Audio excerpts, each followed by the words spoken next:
Hey guys, it's Crystal and welcome back to my channel. So it's been a while since I've done a little wrap up on what I've been reading recently. It's actually been 5 months.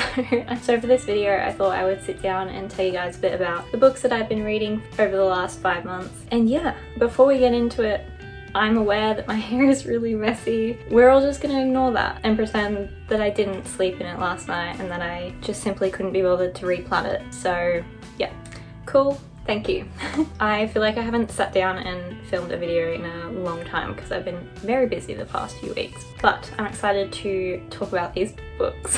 So let's get into it. Okay, starting all the way back in June, the first book to start off this video is The Final Empire by Sanderson. If you've watched some of my previous videos, I have mentioned this a couple times, but this was my first Sanderson, and this is the first book in the Mistborn series, and I've been intimidated from picking up his books for a while because they're just very popular, and he comes off as a very, like, I don't know, very heavy fantasy, like hard to read type of author. But I gave this 5 stars. I absolutely loved it. I was hooked from like the very beginning. Honestly, I think this would be a great place to start off if you haven't read adult fantasy before, if you are wanting to get into more heavier fantasy or high fantasy that is a bit more serious, if you're used to reading like YA fantasy or that sort of thing. I think this would be a great starting point because although it is adult and it is quite a long book and it's got a lot of moving parts in it, it was easy to read. I didn't find it clunky at all. I didn't find that the world building or anything dragged. I think this was a wonderfully crafted book and I really enjoyed it. And I can now happily say that Sanderson deserves all the hype that he gets. This absolutely blew me away. I cannot shout my praise enough for it. Like, you need to read this.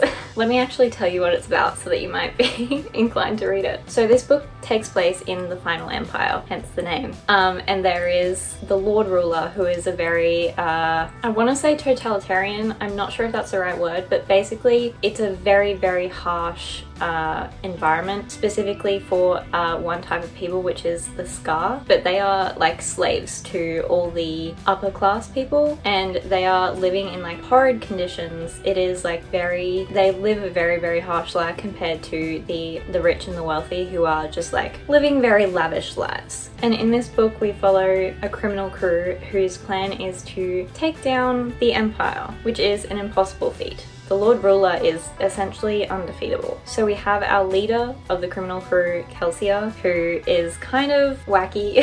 His whole thing is that he creates these insane, usually impossible missions for his team to complete, but he can always get them done. And he's just kind of like this mastermind. And then Kel also meets Vin, who is our other main character, and she is an orphan and she's half Scar. And there's these powers in this book which I'm not gonna lie, I'm not gonna be able to explain very well, so I recommend you just read it. But Vin has powers that she doesn't really know of, so Kel kind of helps her come into her powers and she joins the criminal crew and chaos ensues. I loved these characters, I loved the plot, I loved the relationships between the characters, the dialogue, everything about this book was just like 10 out of 10. I absolutely loved it, so highly recommend. The next book I read in June was The Ballad of Songbirds and Snakes by Suzanne. This is the prequel to the Hunger Games series. I gave this book 3.5 stars, and that is not a reflection of how good the book is. That is a reflection of how much I hate Snow, and I could not stand reading from his point of view. By the end of the book, I was just so happy to be like done with him and his beyond frustrating way of thinking. I just cannot wrap my head around the way he justifies things. So this book follows Coriolanus Snow, which, if you don't remember, is the president of Panem during Katniss's Hunger Games. So we follow him as I think an 18-year-old boy, and he's in school, and this is the first year of the Hunger Games where the tributes will have mentors. And Snow gets stuck with the tribute from District 12, the girl tribute. So the absolute least wanted tribute out of all of them. And of course Snow has an ego, so But essentially we follow him and Lucy Gray throughout these games. I think this was a very good book, honestly. Like, if I'm taking out how much I dislike Snow, I think it was a very good book. Suzanne Collins is an amazing writer, and everything she has to say on like social commentary of our world that she is able to put into these books is always phenomenal. It was too long for me to be in Snow's head. I just can't. Yeah, I don't know, like the themes and everything in the commentary, again, amazing. Like, Suzanne is always going to be brilliant at writing that, but I just wanted to strangle Snow so bad. The way he justifies everything for himself, and the way he got, not to spoil the book, but like you kind of already know, the way he got everything he wanted at the end. I watched the movie after I read the book because I didn't want to watch the movie first because I wanted to read the book. I would say I preferred the movie, I guess, because I'm not in Snow's head, but then you kind of lose the whole point of the book to, you can't really understand Snow's complete and utter like manipulation of everyone around him throughout the whole book. Like, you just don't get that when you are watching the movie. You are definitely more detached. So anyway, good book. Hate Snow. I can't wait for Sunrise on the Reaping. Okay, and then we are on to July, and the first book I read in July is Just for the Summer by Abby Jimenez. This was probably the best romance book I've ever read. I don't know, it's top 3. I think it's top 3. It's way up there for me. I gave this book 5 stars. I did read this in, I think, my 24-hour reading challenge, so you can go check that out for some more in-depth feelings about it. But this was so heartbreaking and so heartwarming at the same time. Like, I was so invested in this. I loved the characters. I loved the content of the book. There were like some really fun and sweet, light-hearted moments throughout it, but it also does deal with some quite heavy topics, which I think, from what I can tell, were handled very well. And the only criticism that I have is that it needed a longer ending so that I could like mend my heart back together after that heart attack at the end, okay? But to tell you about the book, we follow our 2 main characters, Justin and Emma, and Justin makes an Emma the a-hole post on Reddit because he has a curse where every single girl that he dates, he breaks up with, and they move on to find their one true love. The next person they date after they date Justin is the guy that they marry. Meanwhile, Justin is stuck, never finding anyone that he can spend a long-term relationship with. And the most recent occurrence of this is that he dated a girl only for a couple months. They mutually decided that it wasn't working. She ended up dating his roommate and best friend, which he's fine with, except his roommate ended up moving out of their apartment to go live with Justin's ex-girlfriend, his roommate's now girlfriend. But he left Justin with like 6 months extra rent, which he couldn't afford to pay for himself. So Justin is now living in an awful tiny little apartment that faces a big Toilet King poster. So he's just looking out his window every day and seeing poop, which is lovely. So Justin, as revenge, went and bought a really, really ugly dog, or rescued, I think, a really, really ugly dog, and named the dog after his best friend. Except now his best friend and his best friend's girlfriend and Justin's ex-girlfriend and his best friend's mum are all on his back saying how he's being petty and that he should change the name of the dog and yada yada yada. Anyway, Emma sees this post on Reddit and she messages Justin and is like, hey, I actually have the same exact curse. Every guy that Emma dates moves on to find the love of their life. So these 2 decide to work out a little plan. They decide that if they date, they could potentially counteract each other's curses and find their true loves. But of course, things don't work out like that. This was just a really, really lovely romance. I mean, definitely trigger warnings. Check the trigger warnings if you have to, because there are some very heavy topics in this and kind of devastating. I don't think I've ever been like so concerned reading a romance book before that it maybe would not turn out the way that I wanted it to. But it was just an amazing book and I really loved it. I have not read the rest of Abby Jimenez's books before. This is part of a series and this is actually book 3 in the series, but you don't necessarily have to read them all to understand what's going on. I adored this book. Next up, I read 5 Broken Blades by May Corlin. This was a book club book. I also read this during my 24-hour reading challenge video. Okay, let's get into what the book is about. So we have six main characters, but 5 main characters who have been summoned to complete a job to kill the king of the country that they live in, because he is like this merciless, like awful person, and everyone just wants him off the throne, or a lot of people want him off the throne.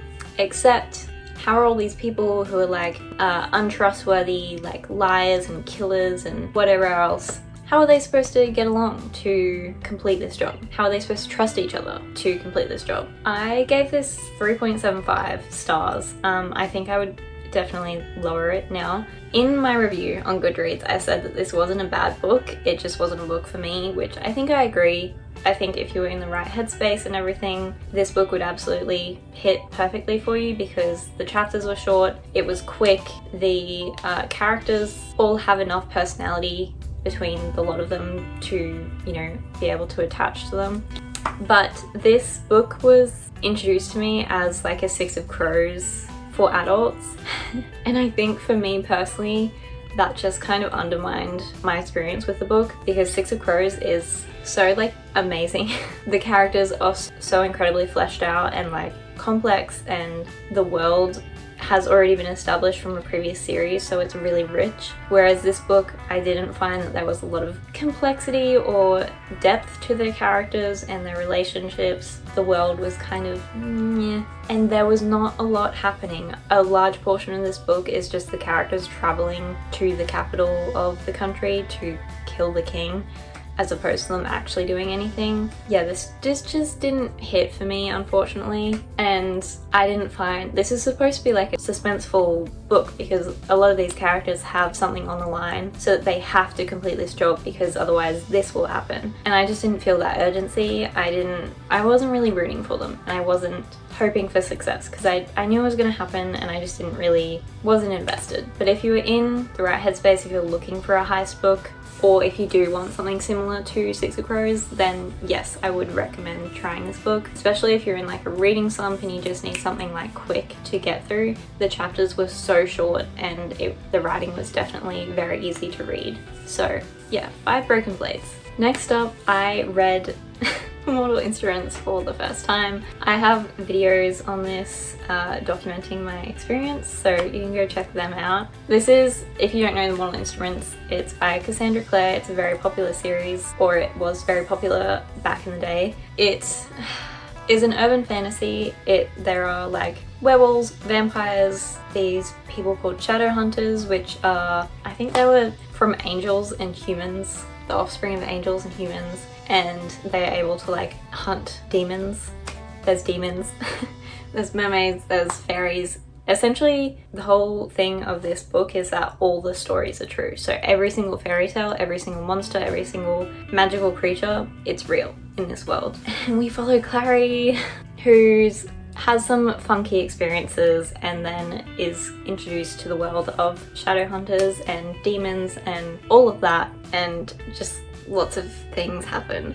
In my vlogs of me reading these books, I explain them much better, but I read City of Bones and City of Ashes, which is the first 2 books in the Mortal Instruments, and I read these in July. The first book was kind of like really good. It was everything that a young adult fantasy series from the 2000s should feel like. It felt like a classic young adult fantasy. All the vibes were there. Like it felt fun. It was just magical. It was good. Okay? Except the second book, we get to the controversial part of this series, which is the fact that there is a incest subplot, subromance in this series between Clary, the main character, and Jace, which they're not actually siblings, but there's this whole thing about like, oh my god, are we siblings for like 2.5 books?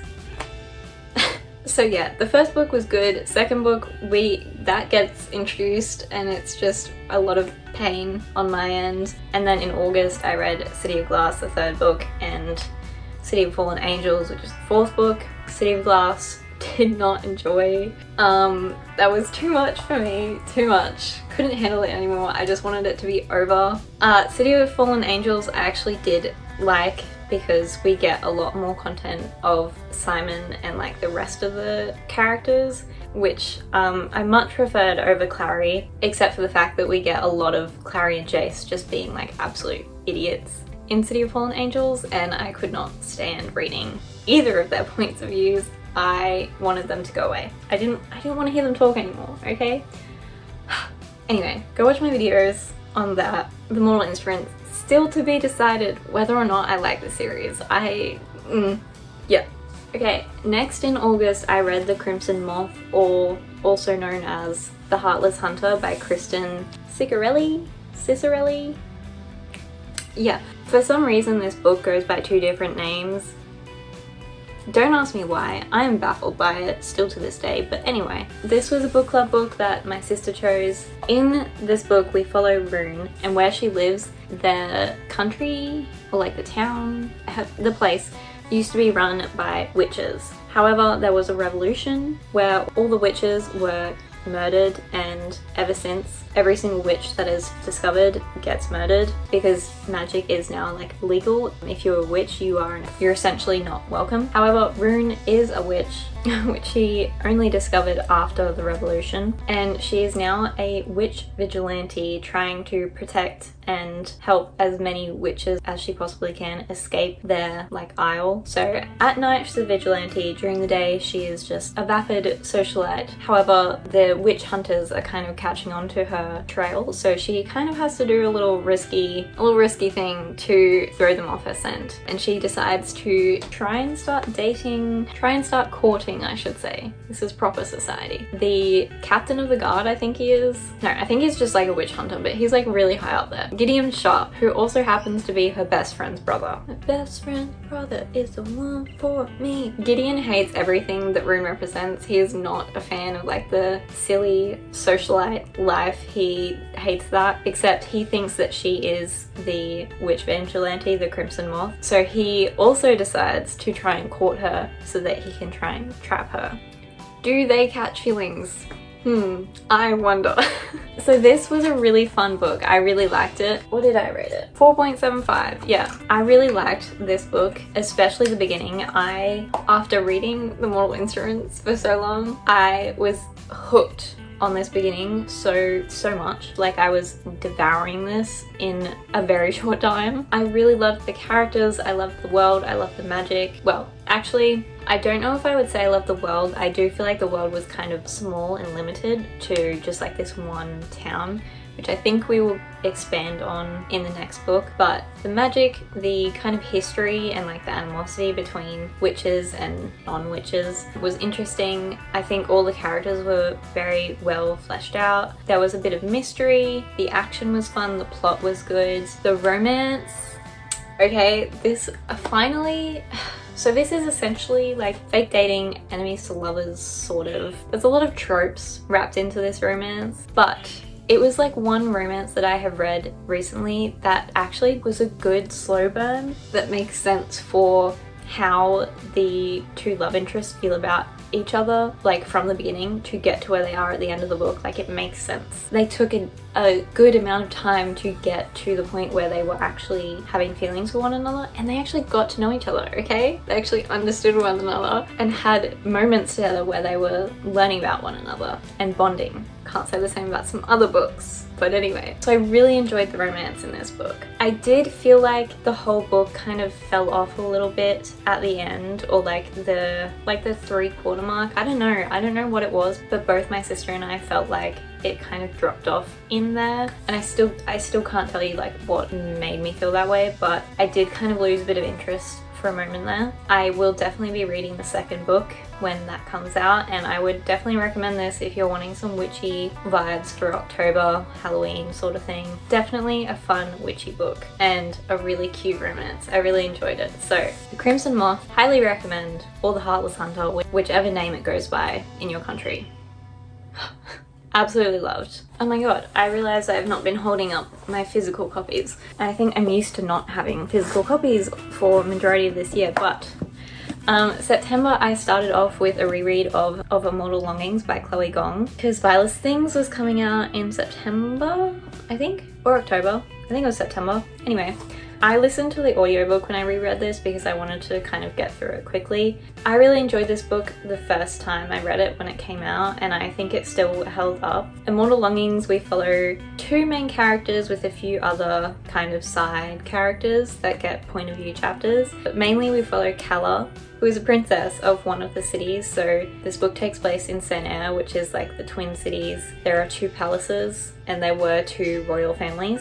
Calla being the princess of, I want to say I couldn't tell you. She's the princess of one of them, and a few years ago she killed her entire family. Since then she has been in hiding, waiting for the chance to kill King Karsa, who she unfortunately didn't get to when she did her first little murder spree. And in Sanart there are these deadly games where I think it's 79 citizens are chosen to fight in these games, and essentially it's like the last one to survive wins and earns like a heap of money and whatever, and they are named the victor by the king. So if Calla wins these games, she will be able to get close to the king and be able to kill him. Now, in this world, there is this magic that has to do with chi, where the people can jump to different bodies using their chi and basically overpower someone else's chi and kind of essentially possess them for a bit. So that is what makes these games like kind of incredibly dangerous, and most people win the games by being able to jump. Calla, however, refuses to jump. She will not leave her birth body. So she's been training all these years to be able to murder everyone. And then we have Anton, our other main character, who was also a palace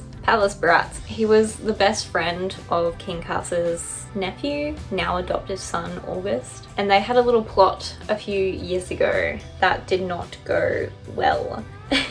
So Anton has since been exiled from the palace, and he joins the games to win money so that he can pay for his first love's medical bills, because she has the Yaisu sickness, which happens when someone tries to jump too many times and fails. Essentially she's in a coma, which the Yaisu sickness cannot be cured, but he is keeping her in the hospital in the hopes that she will one day wake up. So because they are the strongest players, these two decide to team up, and yeah.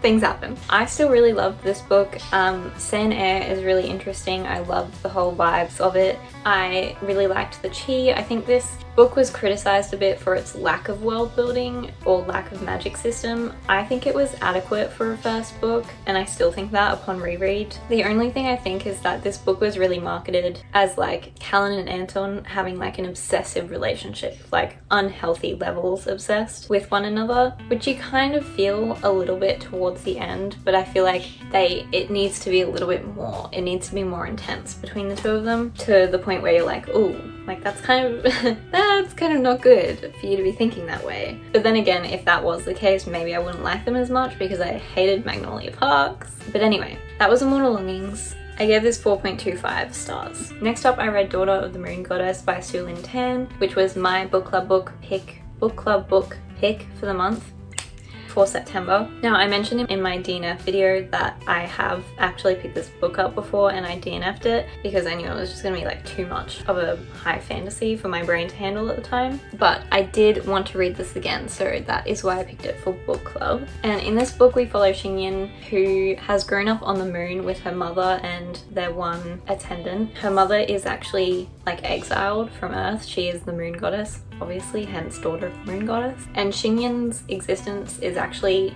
not known to the rest of the Celestials, like down on Earth.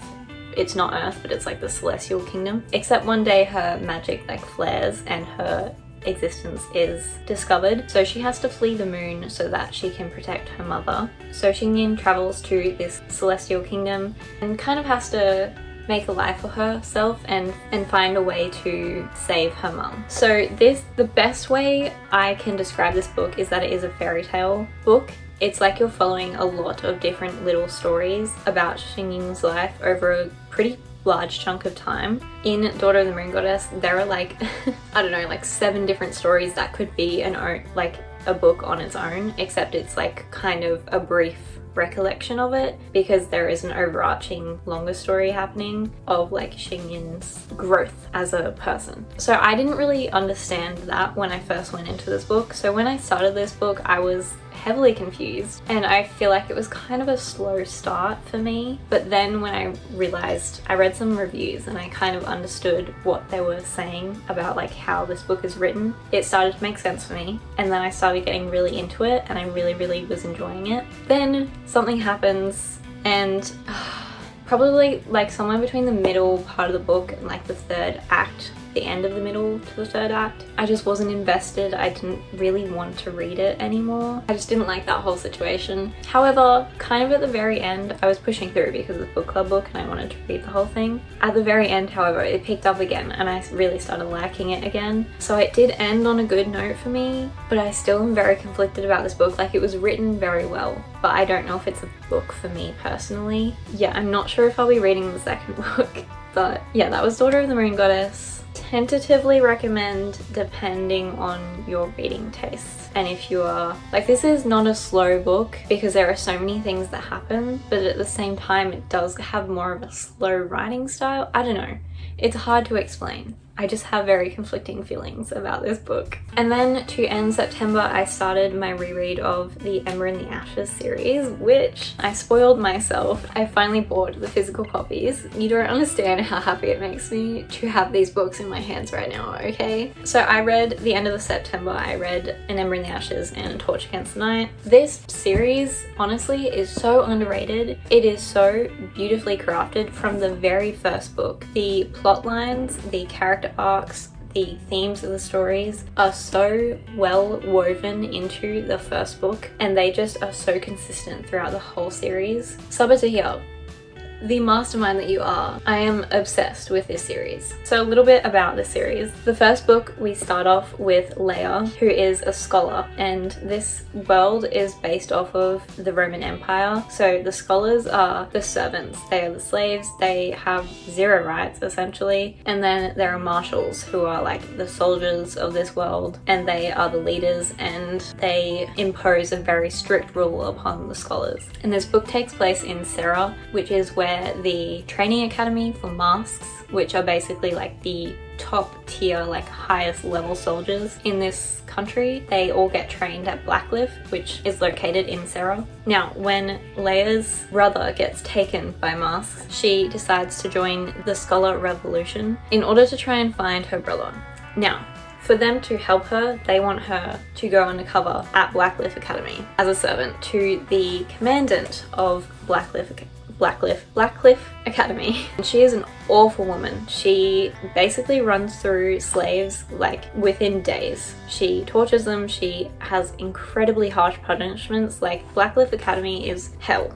It is not somewhere you want to be. But to get her brother back, Leia has no other option. So she infiltrates Blackcliff Academy, becomes a slave, and there she meets Elias, which is funnily enough, the commandant's son. Elias is one of the students at Blackcliff. He is training to be a mask and he is in his final year. He is just about to graduate. However, on graduation day, it is announced that there will be a new emperor selected, and the top 4 of the graduating class will be competing in trials. Whoever wins will become the emperor, and whoever comes seconds will become the Blood Strike, which is like the emperor's right-hand man. They are like the emperor's sword. Leia and Elias kind of form a bond, and eventually they sort of team up. This series is just like, I just can't explain. It's so good. You have to read it. But yeah, I read An Ember in the Ashes, and this just 100% holds up to this. Like, I can't express my love for this series. A Torch Against the Night, again, just absolutely stunning. An Ember in the Ashes, we only follow Leia and Elias's point of view. Torch Against the Night, and then the other 2 books as well, we follow Helene's point of view as well, so we have 3. I just need to hug Helene. I need to give her a hug. Reaper at the Gates, I can't talk about. I'm currently still reading A Sky Beyond the Storm. I'm behind schedule, but anyway. An Ember in the Ashes is a must-read series. I cannot say this enough. After that, I took a little break from my reread of the Ember series to read Vilest Things by Chloe Gong. Conflicted feelings. Very, very conflicted feelings. I'm still not sure how I feel about this book. I gave this 3.5 stars. I enjoyed reading this, but I did not love it. I didn't love it in the way that I loved Immortal Longings when I first read it. and not in the way that I've loved pretty much all of Chloe's other books. I feel like the strength of this series and Chloe's writing is like the characters, the complexity of the characters, and Chloe is so good at writing romance, and like a big part of Immortal Longings was the romance and like the obsession kind of thing between Anton and Calla, and I feel like we just didn't focus on that enough in this book. It is a focus of the book, but just not enough. Like we needed to delve more into it, because they have been thrown into this situation at the end of Immortal Longings that puts them in a position where they have to kind of be around each other 24/7 when things have seismically changed between them. And I think it kind of failed in that regard. I think this plot just wasn't what I expected it to be. I thought it would be more of a political intrigue sort of book where we are stuck in the palace trying to deal with a power struggle. However, we have a kind of quest in this book, and I just don't know how to feel about the plot. I don't know how to feel about a lot of this book, so the jury's still out. Again, I can't explain what it was about this book. It wasn't bad, I don't know. I simply don't know. That was Violet's Things. There are parts that I enjoyed, but overall I'm just kind of confused on how to feel about this book, unfortunately. And this was one of my most highly anticipated books of this year, so it was, I have to say, unfortunately, kind of a letdown. But yeah, I don't know if my opinions will change when I reread it or what. Yeah, I don't know, man. Okay, and the next book I read was Funny Story by Emily Henry. Oh my god. Are we even surprised that it was amazing? It's Emily Henry. Like, of course, there's no question. Her books hit every single time. I will eat them up every single time. I haven't rated this yet because I'm kind of behind on my Goodreads at the moment, but I loved Daphne and Miles. They are so cute. Daphne, I very much relate to in many different areas of her personality. Miles is adorable. I love him. Their whole like banter and everything and back and forth was so cute. I really liked them as a couple. Let me tell you what it's about. Oh my god. Okay, so we follow Daphne. She has been with like this perfect movie star level man for years. She was engaged to him. They did everything together basically, and they ended up moving back to his hometown. Daphne didn't earn enough money to like be able to buy a house, so they bought a house with his money and it was under his name and everything, and the compromise was that she would like furnish it all. She is friends with all of his friends. She doesn't really have much of a life outside of his life. The night of his bachelor party, he comes home very late at night. She's fallen asleep, and he comes home saying that he and his girl best friend have realized that they are in love with each other and that he is leaving. He and his girl best friend, now girlfriend, are going to go on a little vacation for a week so that Daphne can move her things out of his house. And Daphne is absolutely gobsmacked. And his girl best friend had a boyfriend who is in the same situation. She left a note saying that she was breaking up with him and dating her guy best friend because Daphne knows essentially no one in this town and can't really afford to buy a place or anything like that. Miles has a spare room and she ends up moving in with him just so she can sort of have somewhere to stay until she can leave this town. So these two end up bonding and becoming friends, and then a little bit more than friends. This was just so cute. I feel like this was a bit more light-hearted than Emily Henry's books usually are. We do deal with some more like heavier personal stuff between the characters towards the end of the book, but I still feel like it was quite a lot lighter than usual. I feel like a big portion of the book was just Daphne and Miles kind of like getting to know each other, which I don't mind. I really enjoyed it. It was light, it was cute, and I honestly think this is my second favorite Emily Henry book now, my first being Happy Place. Definitely recommend Funny Story. Okay, and those are all the books that I have read in the past 5 months. I'm currently trying to make my way through A Sky Beyond the Storm. My head is just not in a fantasy mindset at the moment. I've been very busy, so I'm just finding it hard to like get through it because this is the last book in the series and it gets quite heavy towards the end of the book. So yeah, but after that I will be finally diving into Air by Saboteur. Oh my god. I can't talk about it. I'll be sitting here for like another 10 minutes. Can't wait to get into that. Then I will be reading Not Better Than Movies, Nothing Like the Movies by Lynn Painter, which is the sequel to Better Than the Movies. Terrified for that. But yeah, those are the books that I have read over the last 5 months, the ones that I'm planning to read in the next couple of weeks. I hope you enjoyed this video. Let me know what books you are reading at the moment, and if you read Violet's Things, what were your opinions on this book? I'm curious to know. That is all for this video. Thank you so much for watching. My Goodreads, my Storygraph, my art Instagram, and my Ko-fi, if you would like to support me, are all linked down below. Again, thank you so much for watching this video. I hope you enjoyed, and I will see you all next time. Bye!